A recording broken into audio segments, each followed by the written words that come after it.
Zachary Levi here, just outside of San Francisco, California, at world-class development studio Crystal Dynamics, whose current project is the reimagining of the Tomb Raider franchise. From now until the game launches, we're going to be hopping around the globe, bringing you exclusive first looks at some of the key ingredients that are shaping and creating this world. First stop, Digital Domain, Los Angeles, California, to meet one of the most crucial pieces of the Tomb Raider puzzle, Lara Croft herself. I'm Zachary Levi, and these are the final hours of Tomb Raider.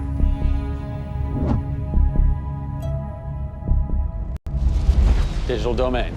This is where they do a lot of mocap for big Hollywood films and video games like Tomb Raider. And today, we are gonna meet the new Lara Croft, who is around here somewhere. Teaser! And this is where the magic happens. I think that might be the new Lara Croft. That's the new Lara Croft.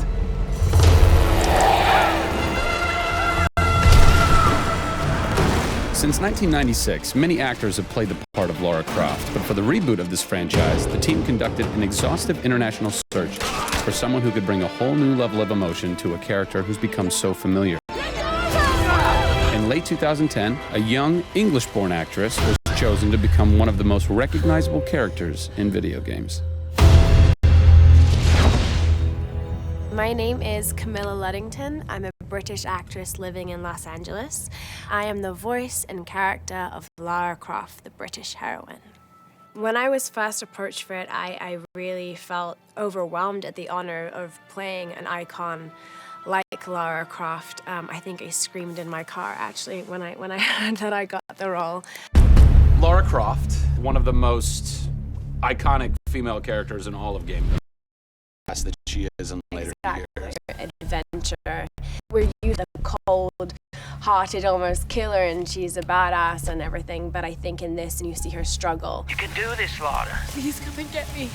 When we went through the process of looking for actresses the world over, I mean, this was Europe, this was LA, we had hundreds and hundreds of actresses that were whittled down, and we ended up with Camilla. She had sort of that rawness that we wanted. Was somebody who not only wanted the part, but was willing to push her character into that emotional area that we wanted. Let's learn a little bit about Camilla. Where are you from? I am from a town in England called Ascot in Berkshire. And it's like those things you wear around your neck. Really didn't do TV or film or anything until I got here in Los Angeles. Really, I had a stage background, which I also think helps though with this because this is almost feels like performing on a stage. Yes! So here we are. This is performance capture stage. The volume. The volume, they call it. That's interesting. You'll have to explain that to me later. I don't know why. I think maybe it's like a measurement thing, like height and width and depth. I'm gonna go that with yes. Creates volume. Yeah. Math nerd. And you also do get nifty props. Yes, and what's a fun fact about this? Careful. You can hit somebody. Jeez. Wow. Is that they'll put Velcro on this, and they'll be like, okay, you're gonna have a gun and another gun, and they'll just stick to you. How much Velcro does a bazooka need to stay on tightly? A lot. There had to have been a lot of pressure as far as being the new Lara. It was intimidating. Did you go run around in the woods? Did you go hunt boar with a bow and arrow? Well, what's funny is I actually did archery when I was a kid. Really? Yeah, at the time you're thinking, why do I need archery? You know, when am I gonna use a bow and arrow? And now I know why. Interestingly enough. No! Is Lara a video game icon? A sex symbol? I think she's both. Oh! Obviously, she's a game icon, but I also think she's a sex symbol because she fights for what she believes in. She's courageous, and I think those things are sexy. The shorts are gone. That's a bummer. Which I'm sure most guys will think is a bummer. I like her new look. Yes, she's still gorgeous, but now she's a person. Camilla brings truth. She is truly breathing life into Lara Croft. And when Lara is supposed to be going through an emotional scene, you'll see tears streaming down Camilla's face, and it's real. People ran over to her, like, are you okay? Like, she's got mascara running and tears streaming down her cheeks, and she's like, oh, yeah. And you're like, wow. When I got this role at first, I did not even know that I would be crying so much. I just thought I'd be kicking butt. That was the Lara that I thought I'd gotten myself into. This was some of the most emotionally and physically draining work that I'd ever done.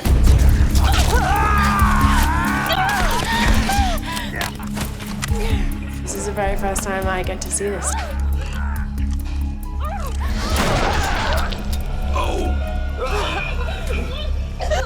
Oh, God. They had to do it. They had to do it. So the fans have now seen Lara's first kill.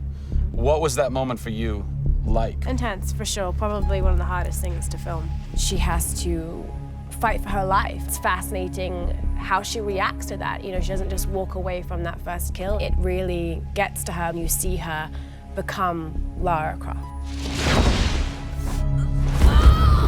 Camilla Luddington is our new Lara Croft. Strong, spunky, gorgeous, brave. How did she get so brave? Excellent question. We're going to cover that in our next installment when we sit down with the writers who crafted the origin story of Lara Croft. Don't miss it.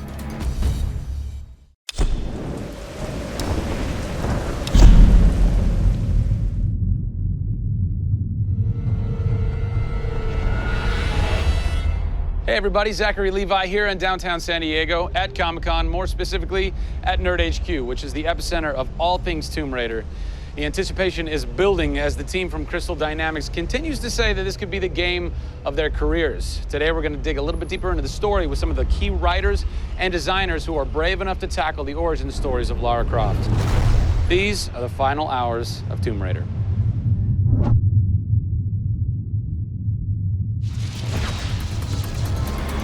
We're in downtown San Diego. We're at Nerd HQ. Fans, the public, will get to play the game for the first time ever. Are you nervous?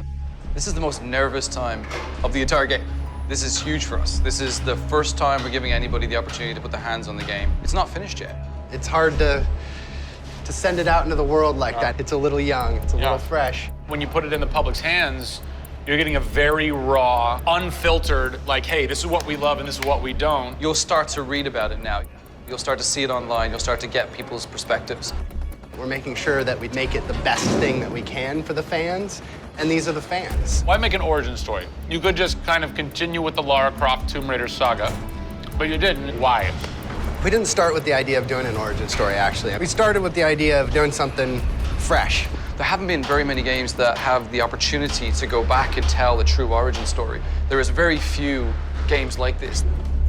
In the history of the Tomb Raider franchise, there has not been a female lead writer until now, Rhianna Pratchett. For me, I didn't think of it like we needed a female writer to do that. Rhianna just nailed it. Rhianna Pratchett. Yep. Does it take a woman to know a woman? It probably helps, but I don't kind of think about it as much as everyone else does. I tend to think of myself as being a writer first. There is some of me in her, absolutely. She's very bookish, she's very in her head. I went to public school, I actually learned archery. Camilla did as well, I heard. We bring up our ladies properly. And I genuinely studied Egyptology. I wanted to be an Egyptologist. No way. You know, I've always been a huge fan of kick-ass females. I mean, I grew up on Terminator and Aliens. Yeah. You know, fighting aliens in the future. I thought that was what girls did. It's great to be here at Comic-Con. This is my first time. People are really responding to this kind of new Lara. The fans have been great. They've been very supportive. I want to kind of live up to their expectations. I grew up going to fantasy and science fiction conventions. Now here I am looking at a Tomb Raider poster on the side of a building for a Tomb Raider game I have written. Can't quite process that, but it's very cool. Lara's actions affect her character and her emotional state, and so the first kill for us was a big thing.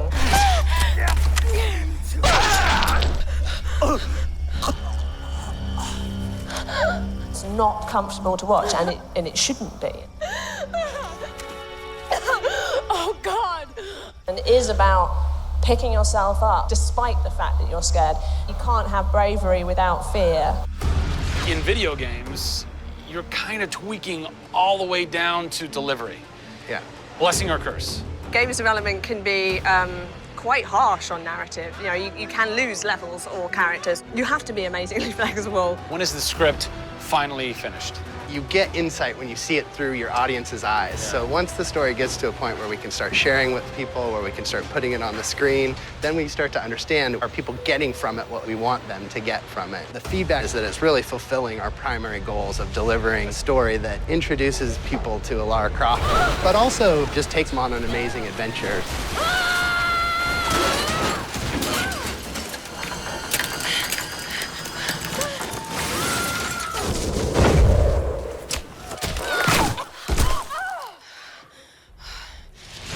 John Stafford, you're kind of the dialogue. Typist, word monkey. The words that you've been speaking for so long Yes. are from this everything man. that I've been through that's been extremely emotionally draining and painful, I have him to blame for. So we'll have words later about it. What were the challenges stepping into the heart and mind of a character like Lara Croft, who we've known for quite some time? Yes. Players' expectation is. You want to just jump right in, guns blazing? Controller, I'm awesome. I'm awesome. We want that. That's what video games basically allow Seriously, gamers right? to feel. I am awesome. Challenge for me is to show her vulnerable. We're shipwrecked on an island inside the Dragon's Triangle.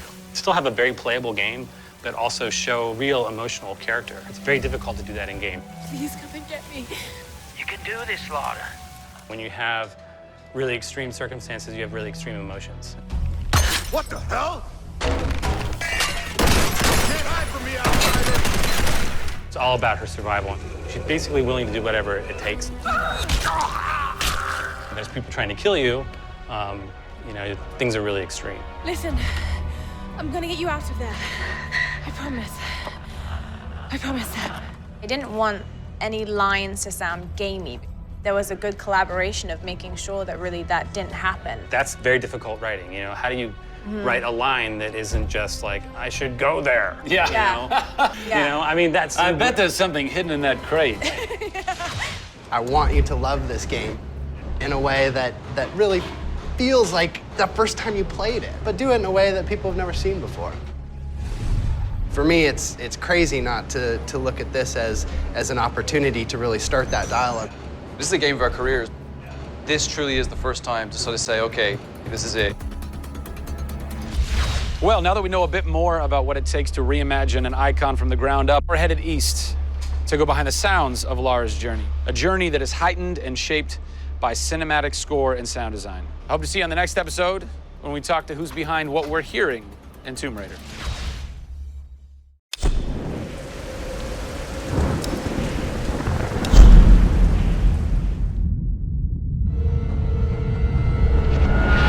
Hey everybody, Zachary Levi here in the heart of London's famous West End. Behind me is BAFTA, the British Academy for Film and Television Arts. Why are we here? Excellent question. For starters, Tomb Raider, the series, has garnered a lot of love and accolade from BAFTA over the years. Some of the key players on Crystal's dev team are BAFTA LA members. And to top it all off, legendary video game composer Jason Graves is a BAFTA winner. We're going to catch up with him in just a bit, but first, a little trip to Raleigh, North Carolina, where we go behind the scenes at Jason's recording studio. These are the final hours of Tomb Raider.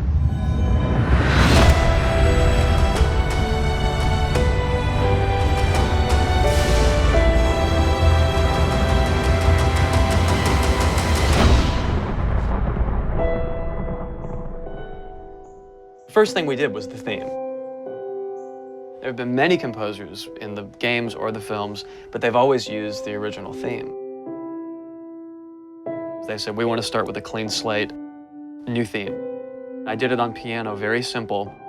I was really scared just to send it because I'm like, I don't know, I think this really works, I think I like it. We ended up taking that exact theme. The first demo I sent was on the first trailer. That exact same arrangement.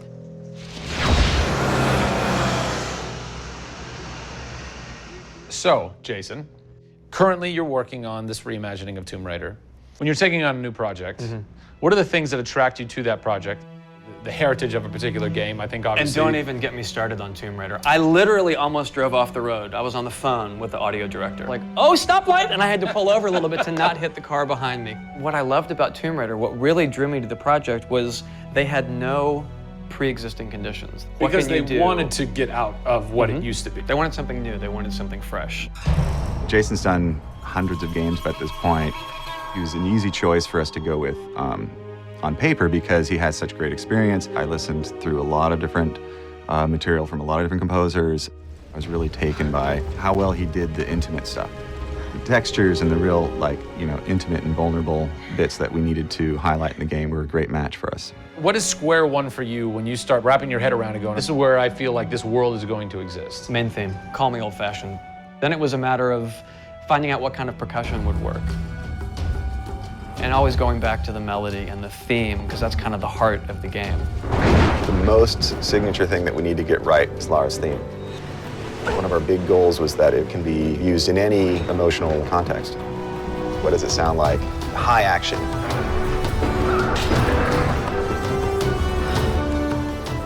What does it sound like when she's in pain? For music, the gameplay and the concept art, especially with the scavengers and kind of the shanty town, corrugated metal, how everything's kind of this amalgam of different stuff that they found on the island. It's like, that's what I want the music to sound like. The bad guys are playing the music now. Alex said something like, it'd be really cool to have something, chains on a metal board, or like you're banging a metal fence. 2 weeks later, Jason calls me up and he's like, so this guy who's like the sculptor who lives right around the corner from me, I was talking to him about the idea of creating an instrument. And I'm like, that sounds completely insane. We have to do that. Tackling the score to one of the most iconic franchises in the world brought a unique challenge. How best to capture the emotional timbre of the characters and island in music? People, I give you the instrument.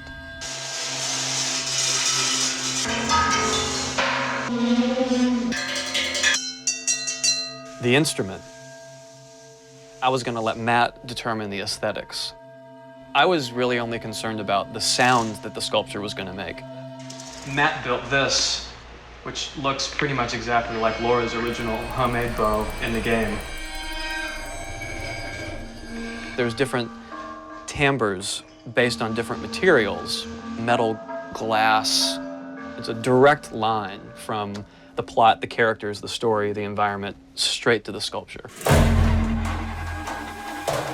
We always wanted the island to have that character in itself. Creating an instrument gave it this unique identity. It's got a voice. Yeah.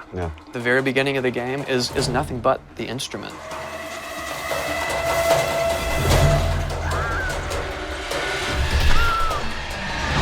Who do you look at in video games or in film that you go, what they've done has shaped who I am and what I do for a living? They're all dead, unfortunately. What? Yeah, I know. It's classical composers. All classical? Yeah, I'm kind of going directly back to the source. Yeah. Prokofiev's, Tchaikovsky. Even for some of the scary stuff, you've got Penderecki, who's a Polish composer. Actually, he's still alive. It kind of goes back to ballets or opera, which is kind of the precursor to film and video games. They were telling a story. Yeah. That's what I love about that music. It tells a story. Even if you don't know the plot, you can listen to it, and film music's the same way. It's tough with games to do things that are subtle. You want to make Lara relatable, make her realistic. Another one. She went down over there. Tell her story from the beginning and show how she became the superhero she becomes. One of the first things that I ask any developer is the emotion. Because to me, that's the biggest thing that music can do in a tenth of a second. The music it nails the emotion. Wow, that was amazing, huh? I personally don't think I've ever sounded so good in an interview before, although Jason, Jack, and Alex are audio savants, so that would make perfect sense. I cannot wait to jump into this game, not just for the amazing action, but the emotion and mood and tone that they're going to set with their incredible skill. Tune in next time for a special secret announcement that is going to change the way you play Tomb Raider forever. See you soon.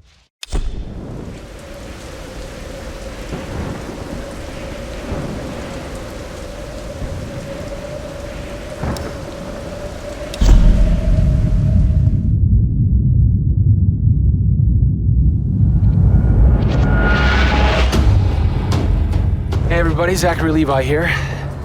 Over the last few months, we've brought you exclusive behind-the-scenes looks at the final hours of development of Tomb Raider. You've seen Camilla recording her last few lines, Rihanna musing her last few words, and Jason completing the last few notes of the score.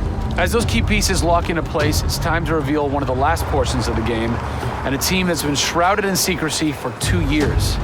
We're here in the beautiful and freezing Montreal, Canada, to bring you the final hours of Tomb Raider Multiplayer Edition. These are the final hours of Tomb Raider. Welcome to yet another world-class studio in the Square Enix portfolio, Eidos Montreal, home of the multi-award-winning game Deus Ex. Locked away in one of the far corners of the studio is a team of experienced, passionate professionals who have been specially brought together to create the first ever multiplayer component to the Tomb Raider universe. Let's meet the team behind the vision, direction, and decisions, and hopefully get a chance to play a few rounds. Here we are at Eidos Montreal. Before we get into why we're here, Carl, you now have an amazing stash, my friend. What is the impetus behind this? As a studio, we've been participating in Movember. A good friend of mine, JJ Owens, works for Movember in LA. And we set up the Gaming Challenge, and we brought studios from all around the world together. I think so far we've raised somewhere in the region of $140,000, $150,000. Well done. Been a big success, although my wife doesn't necessarily always approve. She hates it? Oh, my wife wakes up in the morning. She says that she hates it. She secretly loves it. What were some of the factors that led to a multiplayer facet to this new Tomb Raider? When we started developing sort of our vision for reimagining Tomb Raider, on paper, it was all about single player. And as we started to build that world out, we had the island, we had the Solari and the Scavengers. We started to realize that we had this canvas. Great warring factions, great landscapes. Yeah, we had all these really awesome places where it was all about traversal and single player. When we started looking at that, we thought, wow, well, what about multiplayer?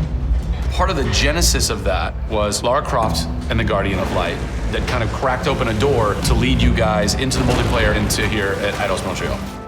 Guardian of Light was a downloadable, a smaller scale project, and that allowed us to sort of take the risks that we wouldn't necessarily take on a full-blown project. Guardian of Light was our Pixar short. It's the idea that whilst you're building your big project, you're always thinking about that next thing, but also allowed us to be able to start understanding co-oping and networking. It was a game that actually brought Tomb Raider fans together for one of the very first times. You hear them in their ear and they were having fun. And as a result of that, that led to us thinking about multiplayer. Hopefully our single-player experience we're delivering is a very sort of single-player, solitary, immersive type of experience. But at the same time, we believed tomb raiding together with friends would be fun. Tomb raiding, I think that's the first time I've ever heard that term. I like that. It's fun. You know, axe climbing and zip lining and the traversal that we get in there and the traps. For me, it was very sad to have that catch-22 of it would be great to do this in multiplayer, but we just can't split our resources like that. And that's how Eidos Montreal came about. We had staffed up our team to develop a single player. Everybody was gelling together really well, and it wasn't something that we wanted to just bolt on. We always said if we were going to do it, we're going to do it right. If you could have a fan play the multiplayer for the first time, what do you want them saying? For me, they're kind of different moods. It's not like I do one or the other. It's kind of like sometimes I turn down the lights and just play that single player experience. And other times I want to just jump in and have fun and start killing fools. Joe Curry, producer of multiplayer on Tomb Raider. It's the first time Tomb Raider has ever incorporated multiplayer. Yeah. And you're in charge of that. Yeah. What's running through your mind when you get that call? Well, first off, exciting. Right? I mean, we're all huge fans of Tomb Raider on the team. I mean, we grew up with Lara Croft. But when we spoke to Crystal, like, we want to do multiplayer, and we're thinking, how do you do that? It's always been Lara's story. You've been in charge of creating the first ever Lara Croft Tomb Raider. No pressure. Multiplayer. No pressure, Zach. Thank you. What are some of the main pillars that you brought over from the single player to the multiplayer to make those two worlds cohesive? The element that really stuck out was survival. Group surviving together. Right. But then traversal, the ability to go up and down and kind of everywhere in a level. The weapons, you know, the characters. What did you guys have to tweak in order to create an engaging multiplayer experience that wouldn't necessarily work with the pieces that were in play with the single player experience? One example is the bow. Especially in the reboot, it's so iconic that we had to make it work for multiplayer. You have a certain forgiveness when you play single player. Multiplayer, players expect snappiness. I shoot you, I expect you to go down, or you can just do what I do, which is take out the biggest gun and just run for them and shoot them out. The environment itself can be a threat. The Solari, you know, the guys that are on the island have had a chance to prepare traps. We've got things like an ammo box that looks like an ammo box, but it's really an explosive device. I need ammo, and it looks just like the regular ammo box, and then you're gonzo. We have a lightning rod. You'll get a lightning strike on the rod, and then you'll eliminate your enemy. First and foremost, we want to be humble. We want players to just have a really memorable experience. I had fun doing this. Do you remember when we set that trap? Moments that the players will come back to and talk about experiences that they've had for themselves, not necessarily the game offering them experiences. Absolutely. So, Joe, behind us we have the QA team, or the quality assurance team. They're a part of the development team. They can tell us what we need to fix and what's working and what's not. When do I get to game test? When do I get to get my hands on the game? Soon. We got a surprise for you first, Zach. So, when I was approached to host the final hours of Tomb Raider, essentially the biggest ask, not even ask, tell that I had was, I want to be in the game. I want to have a cameo, I want to have something. So guess what? Boom! Boom!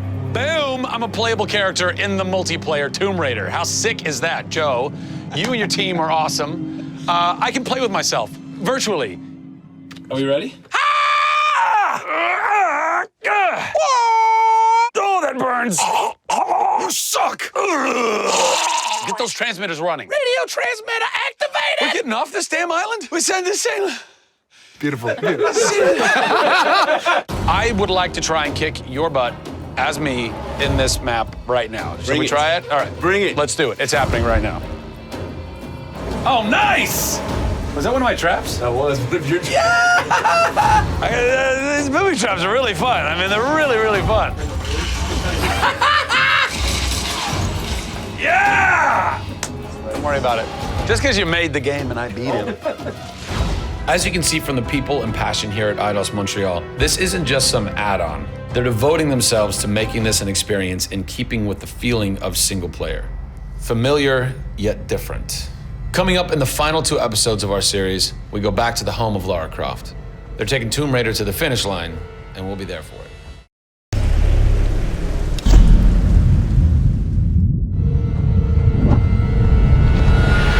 Hey everybody, Zachary Levi here, again for the final time, back full circle in Redwood City. Behind me, inside, critics and fans alike are getting some hands-on experience, an hour's worth of gameplay of pre-release code. Simultaneously, the studio dev team is hard at work crunching, optimizing, and polishing all the last little bits of code for what we will all come to know and love as the new Tomb Raider. It's a culmination of everything, and the clock is ticking.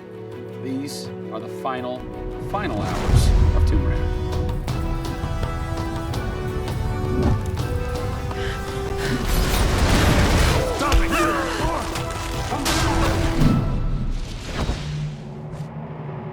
Tonight we have a large audience coming in. We decided that rather than going to one of our partners and just doing a live stream, we decided you come to us. Yeah. We have a big area in the studio and let's open it up. Have you ever done anything like this before? No, we've never done it because right now we've got black curtains up around a specific area of the studio, which is our next big thing. Only a select few people have been allowed to come in, Right. and everybody's heavily NDA'd, and now we're going to bring 80 plus people into the studio. But it's exciting, to bring those type of people into the studio. They're the fans, they're the people who love it, and we want people to be a part of their experience. On one half of the studio, all that is going on like crazy, but basically in half the studio, you guys are just pounding, working out every last glitch, every last bug, making sure that it's all just perfect, done and perfect, exactly, for your certs on Friday. Yeah. What happens when a game fails cert? Then things start getting sweaty around here. You're dicing with death right there. Well, you might be missing a release date. That's how big a day this Friday is. Yeah, it's huge. If we submit and they come back and say, hey, there's maybe 35 things that we'd like to change, then as a studio, we'll change it. We'll improve them. Or there's small things that they say, hey, this experience might be better if you just fix this little thing. Then of course the team are literally sitting there waiting for that to happen. And there has been games I've worked on where we've submitted and within 24 hours it would get kicked back and they'd say, hey, you guys are crazy, you shouldn't have submitted it. So, there are 80 people in the office right now. You're 4.5 days away from delivering this thing, and they're strewn about. What are they all doing? So we have guys working out of very prioritized hit lists, right? So we say, okay, this is the most egregious thing that we've noticed lately. We'd like for you to focus in on it. What are you guys debugging here? Looking at some menu transitions. Oh yeah, we want to make sure everything feels snappy all the time. Menu transitions. If I had a nickel for every time. One of the toughest things with Lara as a character is her hair. You try to simulate hair in a video game, and it's not always exactly the way it would be in real life. But that's something that's, I think the fans really point that out, and they want Lara to look as good and as believable as possible. So even in the home stretches, we're trying to sweeten it and make you believe it. So I spend a ton of time playing the game. So while everybody else is busting their butts trying to make it work, you're having fun. That's basically what you're saying. There's about 80 people that are all still busily working in this last week before the game goes to cert. Absolutely. One of those groups is called the what group? The OMS group. And what does OMS stand for? OMS is an acronym for Oh My Shit. And what does that mean exactly? When you're into the high octane moment, the only response that we were challenging the team that it could come back with was, I would exclaim, oh my shit, that's awesome, right? Like, I couldn't even cuss properly. It could have been the OMHG, the oh my holy god team. Yeah. But oh my shit, oh my I think shit, it is resonated. sufficient. So many companies focus on the explosions, and we love explosions. I mean, there's plenty of them in the game. But it's also about sometimes that implosion moment, that time where you actually feel like you're part of that. We have an early example in the scavenger den, very early in the game, where the camera is about 6 inches from the back of her head as she's in this claustrophobic moment as the ceiling gets lower and lower and the water gets higher and higher and her torch, you're worried, is it gonna go out? And as you suck in for that moment, if it's resonating with people, as we've seen it resonate here, you actually watch people who are claustrophobic kind of lean back in their chair a little and kind of react, and that's exactly what an OMS team is about.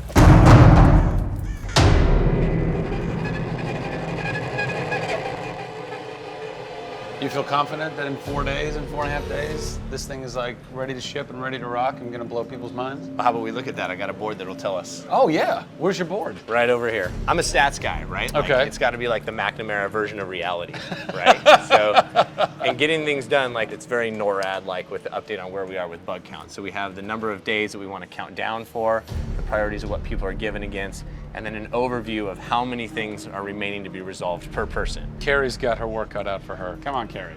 Yeah. Ultimately, we have to figure out how do we hit the quality on a predictable timeline. So right now, we're trending towards being able to hit that in 12 days. But you need to deliver in 4.5. Correct. So what does that mean? I need to go right now. Where's your head at right now, knowing that in 4 days, it's got to be completely done? I'm super critical of what we do. You know, you tend to be perfectionists. I'm absolutely that way. It's more like, this is leaving now. You're done working on it because time's up. And you're like, but there could be one more thing I could do. It's a weird feeling because it's been part of our lives for a very long time. How long have you been on it? Definitely 4 years, like 4 years. Yeah, 4 years. That's insane. I know. I was young. Yeah. Fresh face. I was young then. Yes. No bags, no grey hair. Yeah. It's been a roller coaster ride, and during that time we've been around the world, we've gone to shows, we've shown press, we've given hands-on, we've had community events, we've been in San Diego with you at Nerd Machine. We've seen people excited to see this and play this game, and it's been awesome. It's not just about Lara's arc, it's about the arc of people who've come in to the roles. You know, we've had people come in as animators and move up to the highest levels in their profession along these 4 years. So people have grown in these roles. Families have expanded, kids have been born, but we're coming to a point now where we're, you know, probably 70, 80 plus days away from launch, and this phase has come to an end. You know, it's been awesome.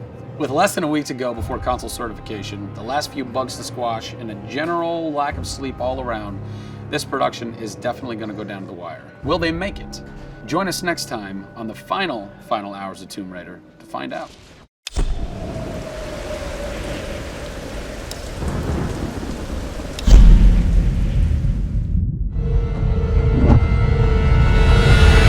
Over the last few months, we've followed the very talented Tomb Raider team through some of the most ambitious and innovative game development the industry has ever seen. In the next few days, they submit the final code for certification. If they pass, game ships on time and everyone gets some much-deserved sleep. If they fail, well, let's not talk about that. I'm Zachary Levi, and these are the final hours of Tomb Raider.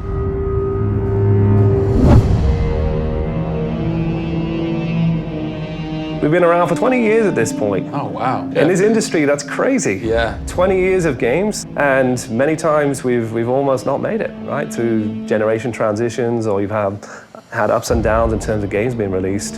And for us to still be here, making games and being competitive, it's amazing. Is this pretty typical for you guys to be in the last week and really all you've got left are these little bugs to do? Maybe it's a few hundred still left to go. The team's cranking them out.